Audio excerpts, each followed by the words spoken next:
Hello, and welcome to Powerful Places Podcast.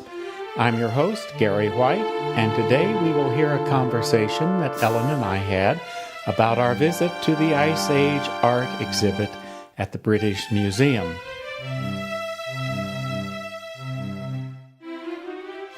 Well, we came to London to see Ice Age art, and boy, have we seen Ice Age art. It's a special exhibit called The Arrival of the Modern Mind, curated by Jill Cook at the British Museum until I think May of this year, 2013. It's an amazing exhibit. The pieces are mostly small, like you could hold in your hand. There was a lot of pennants and things that you might carry in a pocket, made of bone, stone, Tusk, a lot of mammoth tusks. Some actual pottery. Yes. A figurine in pottery. And this, you have to understand, this is art that is 40,000 years old, up until about 10,000 years before present time. This is the Ice Age in Europe. Yes. And it's just amazing. The museum poster says an exhibit that was 40,000 years in the making. The exhibit is wonderful. It's well presented.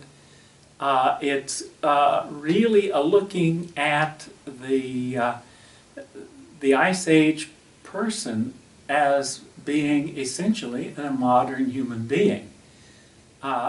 Artists that were dealing with abstraction. Surrealist. Surrealism. Well, here, this piece here, well, I'm not sure how well it will show, but here, opens the exhibit, not because it's the oldest, it's only, I think, 23,000 years old, but because it was a model for Picasso. And that just shows you the Yes. sense of... He kept two copies of this in his collection. The oldest is actually this incredible figure here of a lion-headed human carved out of tusk. And this is it's mammoth ivory. It's from a part of Germany, what we call Germany. It's 30 centimeters tall, which is about 12 inches. Something like a foot tall. And it's just astounding. Today we went to a talk by Jill, what is her name? Cook. Jill Cook, who is the curator of this exhibit. And I was really impressed with her. Her passion for this work is really catching. And I came away from it feeling like I could see these pieces in a new light after her talk. So it is an absolutely amazing exhibit, which you come away feeling like for 40,000 years we've been essentially like modern human beings, like with all of the intelligence and all of the imagination that we have now. The ability to think abstractly, to create creatures that have never been, like this lion-headed human being. Abstract female art, here's another one, that looks quite like modern art, which makes you wonder. This one, by the way, is about 5 inches tall, and is baked earth, so it's not made out of mammoth ivory, it's actually fired. We looked at this, we came here for this, and we've seen it we've been here 3 days, we've seen the exhibit every day, and keep going back and going, what were these pieces? Why were they constructed? The time that it took, that lion-headed figure, they estimate took 400 hours of work. And one would have thought that in that period of time you didn't have stratification and specialization of labor, but you must have, because as Jill Cook explained, this is no idle doodling. This is an expert craftsperson who knows exactly what he or she is doing. They presume it's a he, but who knows. Technically highly skilled, and given the time to produce this amazing art. They are found, the pieces of art that they've discovered that are in this exhibit, for the most part, are found in areas that people weren't living in. They're found in caves in the very, very back, buried somewhere, sometimes destroyed intentionally, apparently. And they don't understand how they were used, what they were used for, why they were destroyed. She said of one object, she said it could have been, it looks like it hangs down from a hole that would have had a string through it of some sort. So is it jewelry? Is it an amulet? Is it a medal that someone was given? They don't know. They just don't know.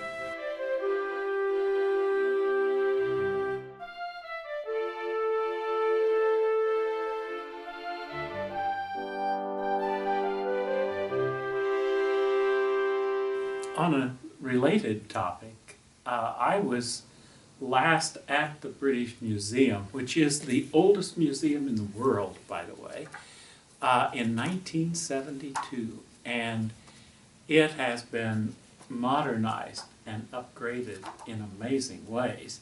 Ellen said that she was kind of expecting to see dusty objects in glass cases, and there is really very little of that sort of thing in this museum. It's open, it's light, and the interior is like buildings that form a quadrangle. And there's a central courtyard. In the courtyard is another circular building, which is where they have special exhibits such as this, and you climb upstairs to go into it. And over it, it's covered with a glass covering made out of triangles of different shapes. Mm-hmm. And I read this is the largest covered public space in the world. It was fascinating to keep going back, to look at these figures and go, tell me something. Tell me, what were you for? The only information that I got, aside from awe and wonder, was after looking enough times at these female figures with these big, sloping, dangling breasts and big buttocks and heads that are small and bent down like this, I got the clear sense these must have been done from the perspective of a woman, perhaps by the women. woman herself. Yeah, yes. Because you're looking down, your head is bent, and you're looking down at yourself. Yes. And this is sort of the perspective. And the feet are the smallest, and then the hips, and then the breasts, and they look, most of them, like pregnant figures. Yes, some of them aren't. Some of them are quite wonderfully young and sort of vibrant, sexy-looking figures, and you don't know what that's about either. You don't know what any of it's about, actually. Okay, here's one of these. I'm not at all sure how well this shows. But,